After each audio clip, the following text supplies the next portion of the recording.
Dans cette capsule et les deux suivantes, nous allons continuer l'étude des séquences de données, chaînes de caractères, tuples et listes en regardant les fonctions prédéfinies et les méthodes associées à ces séquences de données. Alors, nous allons découper les présentations en 3 capsules. Cette capsule va regarder plutôt les fonctions prédéfinies et les méthodes qui sont générales aux 3 types de données. Et puis ensuite, il va y avoir la capsule suivante qui va plutôt regarder les méthodes spécifiques aux chaînes de caractères, et la dernière capsule des 3 qui sera une capsule sur les méthodes associées à la manipulation des listes. Allons-y.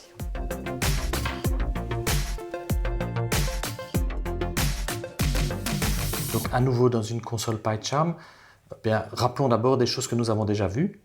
Les 3 fonctions prédéfinies, min, max et sum, et ça fonctionne très bien. Par exemple, sur n'importe quelle séquence, en tout cas min et max, si je fais min de bonjour, eh bien je reprends l'élément, la composante qui est la plus petite dans bonjour, c'est-à-dire ici par rapport à la codification UTF-8. Bon, ici, c'est le B qui est la lettre qui a un code le plus petit. Max, ça donnera évidemment l'inverse, la lettre qui a le code le plus grand.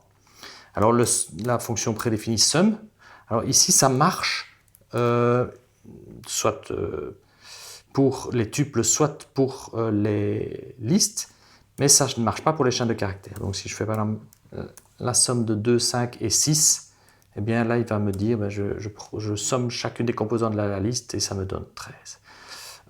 Ça ne marche pas avec les chaînes de caractères, je ne peux pas faire la somme de bonjour. Il faut que ça soit additionnable dans le sens arithmétique du terme. Donc ici, l'interpréteur me donne une erreur.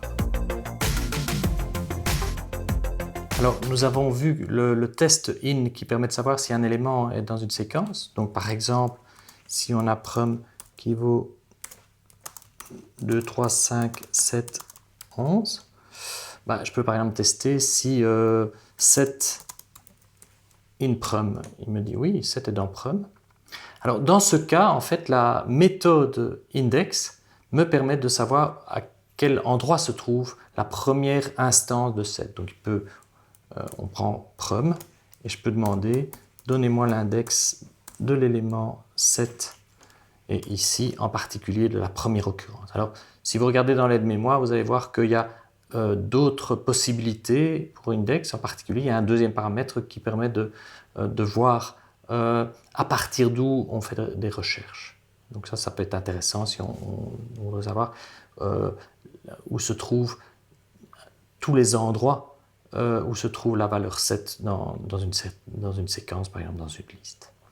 Ok, alors attention, parce que si l'élément ne se trouve pas dans la séquence, par exemple je demande où se trouve 9, eh bien là le programme donne une erreur. Donc si on veut savoir, par exemple, si j'ai x qui a une certaine valeur, je voudrais bien faire prum.index x pour savoir est-ce que j'ai x dans prum et où est-ce qu'il se trouve. Mais la première chose à faire alors c'est tester est-ce que x est dans prum, et dans ce cas-là, je peux par exemple imprimer son indice.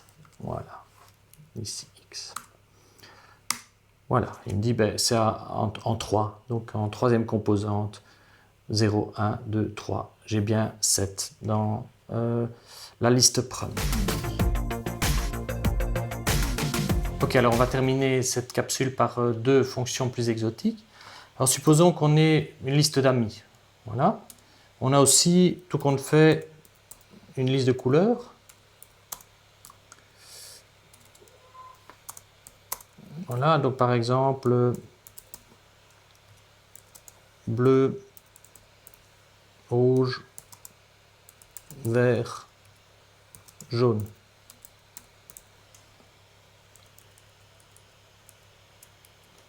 Voilà. Et donc, 2 fonctions. La première fonction, la fonction enumerate. Alors cette fonction, en fait, elle va se retrouver utilisée typiquement dans un for. Et donc, enumerate va me permettre, par exemple, si j'ai ma liste d'amis, d'énumérer tous les éléments. C'est-à-dire que ce que je vais faire, c'est générer des couple avec un indice, commençant par 0, suivi de l'élément lui-même. Donc ici, l'indice, je peux le récupérer avec une variable de contrôle, par exemple, que j'appelle i. L'élément lui-même, je l'appelle par exemple a. Et je dis, ben, en fait, je prends ma liste d'amis, je les énumère. Et maintenant, j'ai en fait, pour chaque itération, un numéro et un ami. Et je peux faire ce que je veux. Par exemple, je peux dire, ben, j'imprime. Alors, je n'ai pas envie d'imprimer à partir de 0. Donc, ce que je vais faire, c'est imprimer i plus 1. Donc, à partir de 1, 1, 2, 3, 4, et puis l'ami lui-même. Voilà. Donc ici, par exemple, je dis, ben, j'imprime 1 Sébastien, 2 Pierre, 3 Ariane, 4 Thierry. Alors, je peux aussi utiliser le zip. Alors, le principe du zip, c'est en fait de prendre deux séquences et d'associer le premier élément de la première séquence avec le premier élément de la deuxième séquence, le deuxième avec le deuxième, etc. Donc, par exemple, de nouveau, je peux utiliser ça dans un for avec, disons, par exemple, deux variables de contrôle. Et je peux dire, ben, je vais en fait zipper d'un côté les amis, de l'autre côté les couleurs. Et donc, ça veut dire que je vais dire que Sébastien est associé à bleu, Pierre à rouge, Ariane à vert et Thierry à jaune. Et donc, ici, mon zip va me donner donc des couples. Le premier élément du couple va être mis dans la variable de contrôle A, le deuxième élément du couple dans C. Et je peux par exemple dire, ben, je ne sais pas moi, A, et puis imprimer M, le, et puis C. Donc voilà, ici je vais dire que donc Sébastien aime le bleu, Pierre aime le rouge, Ariane aime le vert, Thierry aime le jaune. Donc voilà, la présentation des méthodes que nous avons vues sont déjà des méthodes plus complexes. Alors n'oubliez pas que le but ce n'est pas d'apprendre par cœur des méthodes, puisque vous avez l'aide-mémoire qui peut vous aider, mais de comprendre ce que ça fait et de savoir comment les utiliser. Et donc les capsules suivantes vont continuer l'étude, d'une part avec des méthodes spécifiques aux chaînes de caractères et d'autre part des méthodes spécifiques aux listes.